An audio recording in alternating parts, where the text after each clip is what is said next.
Hey, Chris Jenkins, credentialed member of the media, covering the Carolina Panthers for Charlotte Vibe, a.k.a. Man of the People, as you'd have a friend in the media, which is myself. Any questions that you may have about this Carolina Panthers team, just let me know and I'll do my best to either get that answer for you or research it to make sure that I get the correct answer for you. So let's go ahead and dive into this day 14 of Carolina Panthers training camp here in Charlotte. By the way, I'm cold-natured. I'm in the stadium as always. It's cold in here today, so I had to throw on the jacket. It's an outdoor jacket in case it rains, but you guys can have fun with that in the comments. But we are going to go ahead and talk about this training camp as it is thus far, as of today, August 14th at 2:31 p.m. You know, I have Donald Byers, who I struggle to say. I want to say Byers, but it's Byers. Anyway, I appreciate your hard work out there in Carolina, Chris. Heat for us. Let me try one more time. I appreciate your hard work out in that Carolina Heat for us fans. As always, look forward to this content. Appreciate you, Donald, very much. Is a member of the channel, so I would encourage you to do so. Consider doing so if you enjoy the content. I'll do videos where when I do one-on-one interviews, you get to see those videos before everybody else. And also I'll do videos just for my members to ask me questions. So that is one of the benefits of joining. If you're interested, there's a link in the description for you to do that. What's up, Ali Bodrick? I am here. Thank you for saying welcome back. And we're going to go ahead and get into my report for camp today. I think we have a transaction, though, that I want to report. So give me just a second to make sure of that.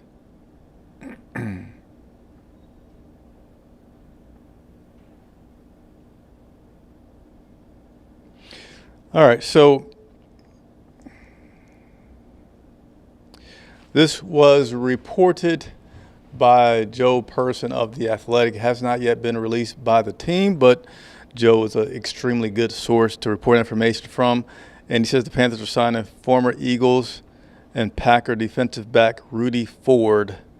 And that is according to Joe Person. There will be a corresponding move needed. But again, this is reported by Joe Person of The Athletic, extremely good resource. It says that the Carolina Panthers are signing defensive back Rudy Ford, and we'll need to make a corresponding move. So I want to make sure I got that information out there to you all. Then we're going to go over some injury updates. Got to take my drink of water.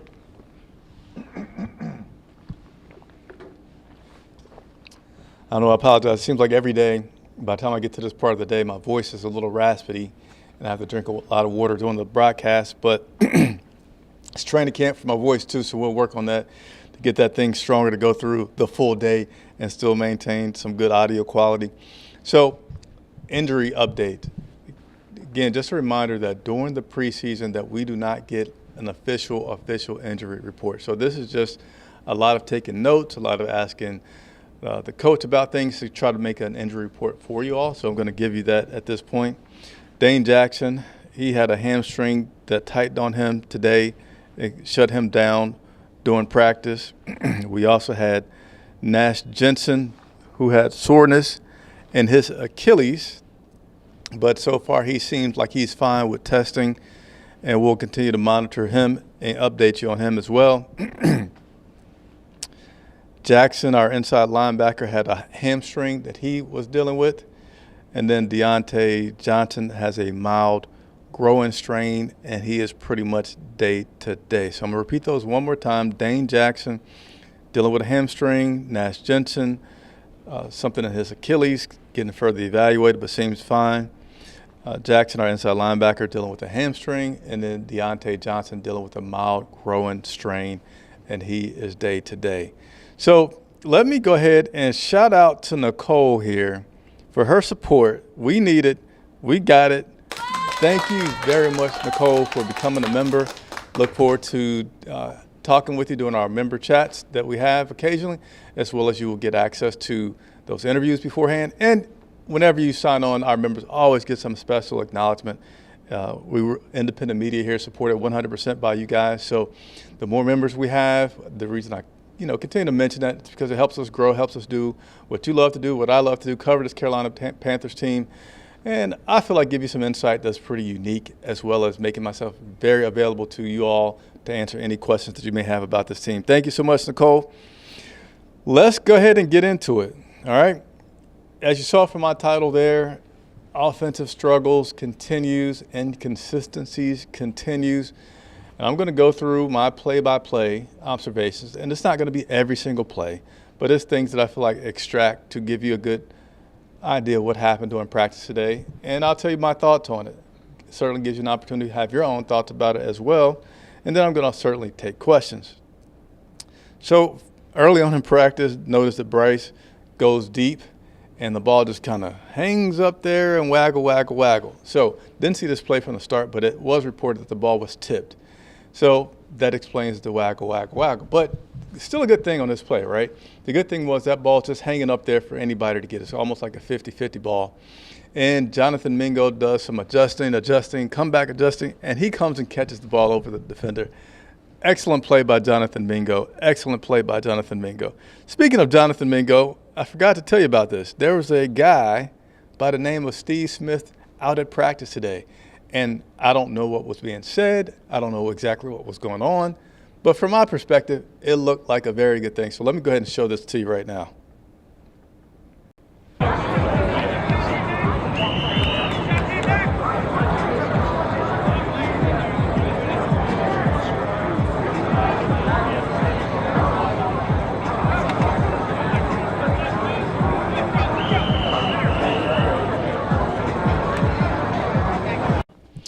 So I don't know about you, but my perception of that video is that Steve is trying to teach these guys everything that he knows to become a good wide receiver. So I love seeing it. You know, as much as he can offer his time to help these guys out, hey, I'm all in for it, cheering them on to do so. So again, Steve Smith was at practice today. Also saw Thomas Davis out at practice today. Good to see the former good guys coming back and trying to watch over their baby or teach these new guys whatever they can. So moving on through the play-by-plays and the inconsistencies. So Bryce then had a play in which he had to keep the ball on that play, you know, which could have been a sack or could have been just him running the ball out of bounds.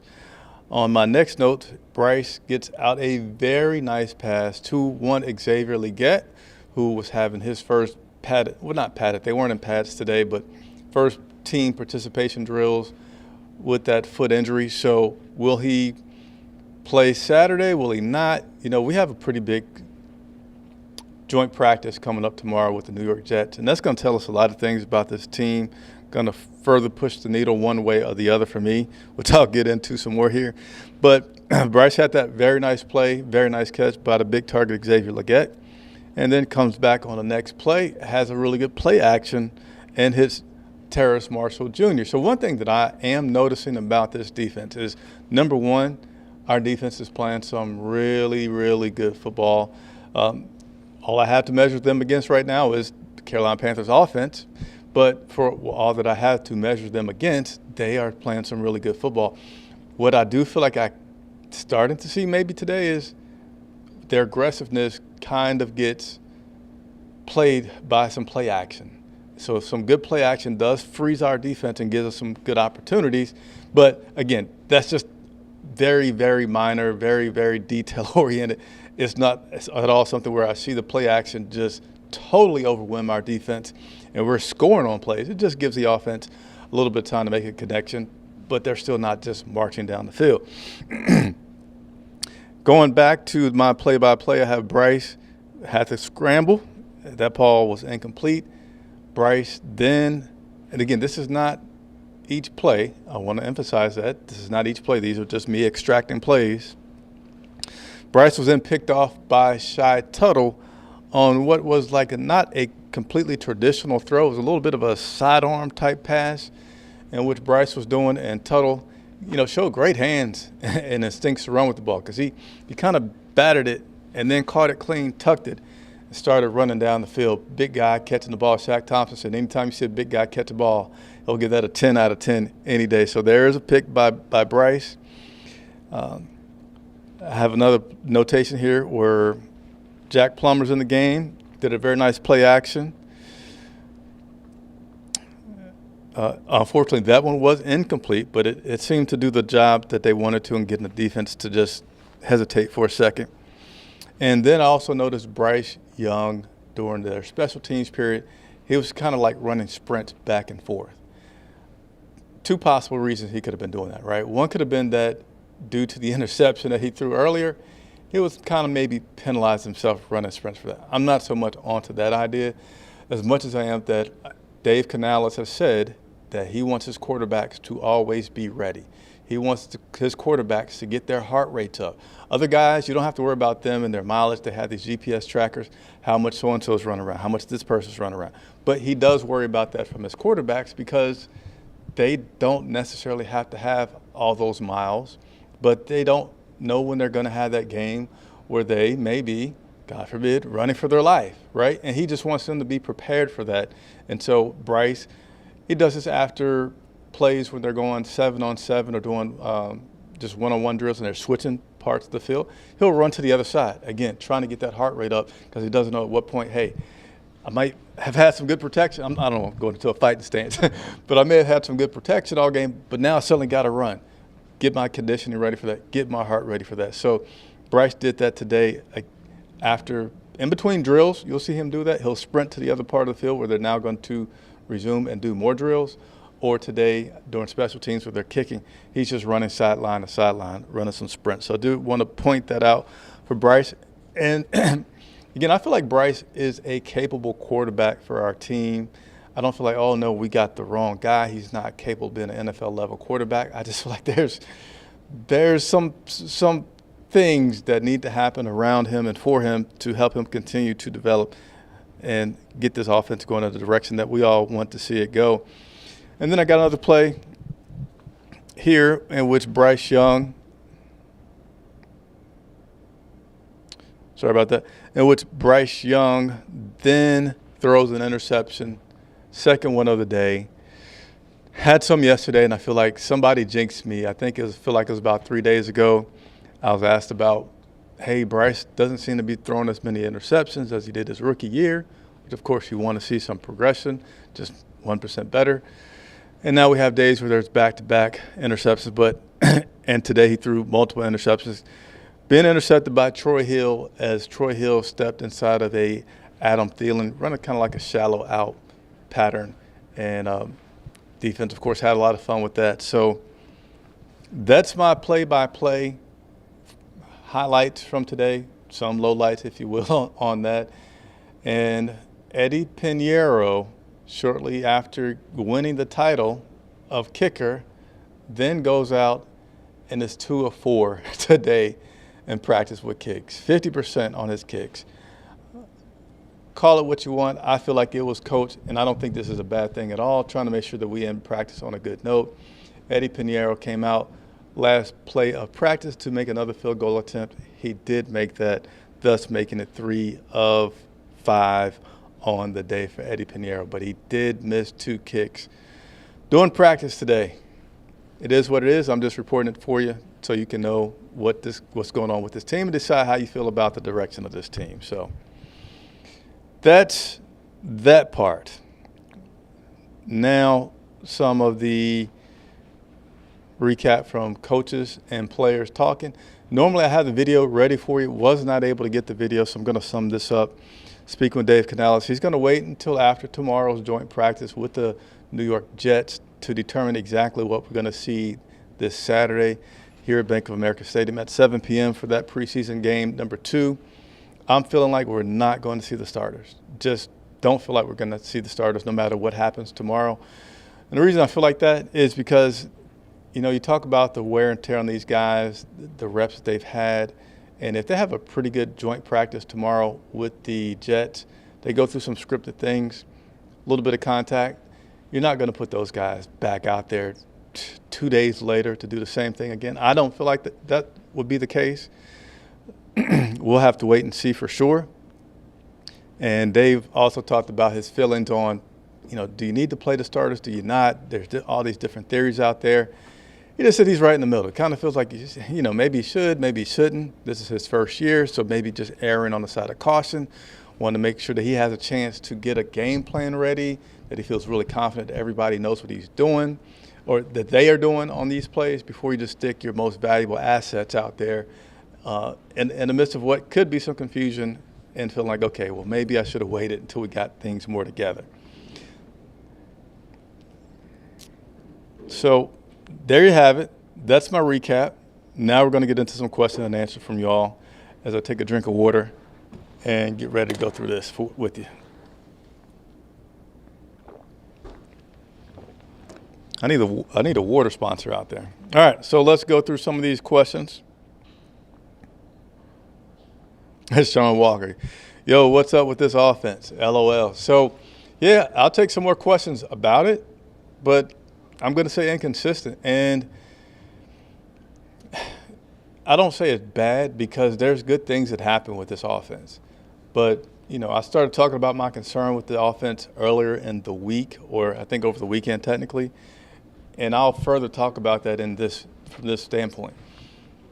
Defense can do good. There's nothing wrong with the defense doing good. Defense doing good doesn't mean that the offense is bad. But what I have seen up until this point, this being day 14 of training camp, is that I have not had a time where I feel like, okay, the offense won overall. I see back and forth. Offense may start off slow. They may pick it up.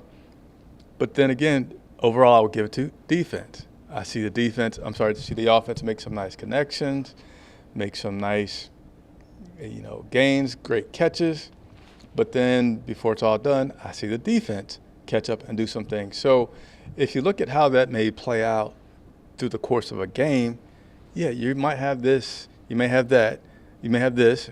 I'm just going to say offense do well, defense do well, offense. But when you have things where it seemed like by the end of the day, there were more good things that the defense has done than the offense, or easily these past couple of days, you see turnovers that could be done in the red zone or that goes back for a pick six, then that negates everything that you were doing, and now that puts you where you lost the game, right? Overall, come the end of the season, you're not going to be caring about, that game was close, You're going to say, well, how many games did the Panthers win? How many did they lose? And if they're losing more, then we're going to be upset. We're going to be frustrated. So I don't feel like it's the end of the world. While I was getting my notes together, getting ready to come on and do my live show here at the stadium, somebody walked by and asked, hey, how's the team looking? And I said they got some work to do. And that's generally how I feel, being wrong. They have some work to do, but I feel like there's a good trajectory, and I feel like it's just going to be a little train ride, right? It's going to be like this. It's going to be slow, right? I don't feel like we're just, hey, don't expect to come out week 1, week 2, boom, we're doing great. We could be, but my feeling is that we have the tools on offense. They just need to be sharpened, and it's going to take some time to get them sharpened and be looking as good as what our defenses may look like, which means we're going to struggle at some point. But I do feel like there's a positive trajectory for Bryce Young, Deontay Johnson, Chuba Hubbard, etc. I do feel like there's a trajectory that will be positive, but the tools that we have need to be sharpened. Appreciate the question, Sean. Schematically, what is different offensively this year versus last year? What is Canales changing? I don't want to go into schematics yet because a lot of things aren't really seen completely yet, and we can't talk, detail on scheme yet. But that's something, Chase, that I want to come back to. Appreciate the question. Hello, Chris. How Xavier Legette coming along? So Xavier, at first I was concerned and said, man, I don't think he's going to play. They're going to continue to be very cautious because Coach talked about with his injury to his foot that he had good, back and forth straight line speed, but he didn't have that good cut speed because of the injury. Well, Wednesday, he was out there on the practice field, and he did pretty respectable. So I feel like they're going to continue to monitor. Some coaches in the past say, well, getting him out there is one thing, but also now the next step is how does that foot respond to having been, exerted on and ran on today? How does he feel later on? So that'll continue to determine how Xavier Legette looks for playing Saturday, how much he'll do tomorrow. But in short, how does he look? He looks pretty good out there today.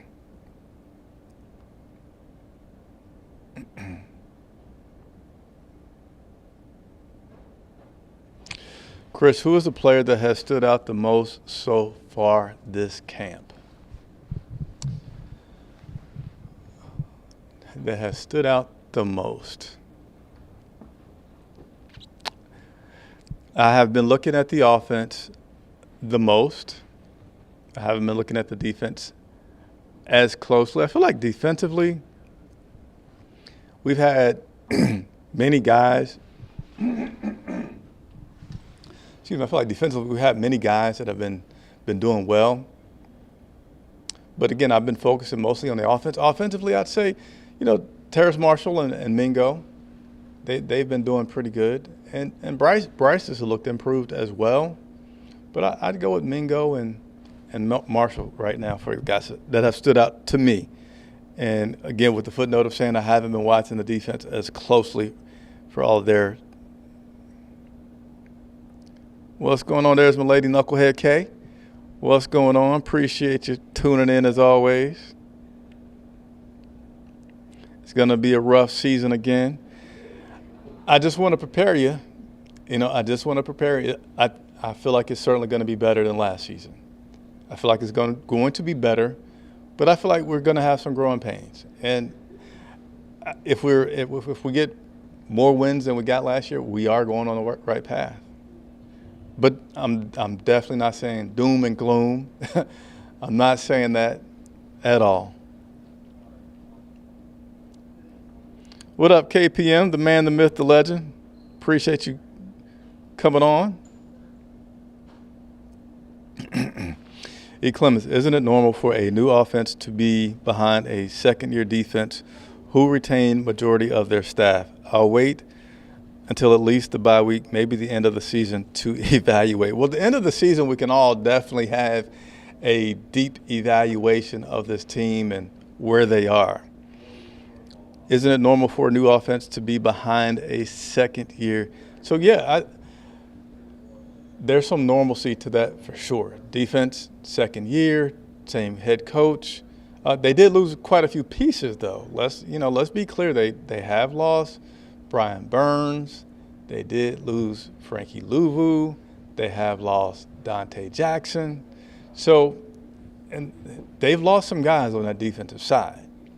But your defense coordinator, Ivero, just the other day gave props to saying one of the reasons that they have still been able to look and appear like they have not taken a step back or lost any steam from last year is their coaches. He feels like his coaches, his staff is doing an excellent job coaching these guys up, getting the young guys to play well, and continue to do well on the defensive side. Now, offensively, yeah, you could expect the defense to start out first, having that edge in a training camp. That's just not unusual. That's totally fine, acceptable. What I just don't see is some consistency from the offense. I haven't seen – I feel like I should have easily seen a day where, like, yeah, that offense clicked. They got things together. And they haven't yet. But also didn't say, hey, let's panic. This year is about to be trash. It's about to be a train wreck. Bryce Young is not your guy. Xavier Legette, he's not your guy, et cetera, on and on. I haven't said that. Just giving perspective. But certainly appreciate the comment, Clemens. Please keep them coming.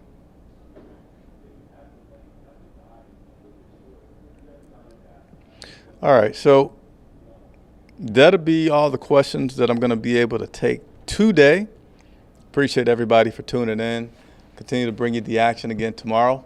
If you haven't set that bell notification, please do, because tomorrow should be a lot of good information to report as Aaron Rodgers and the New York Jets will be here.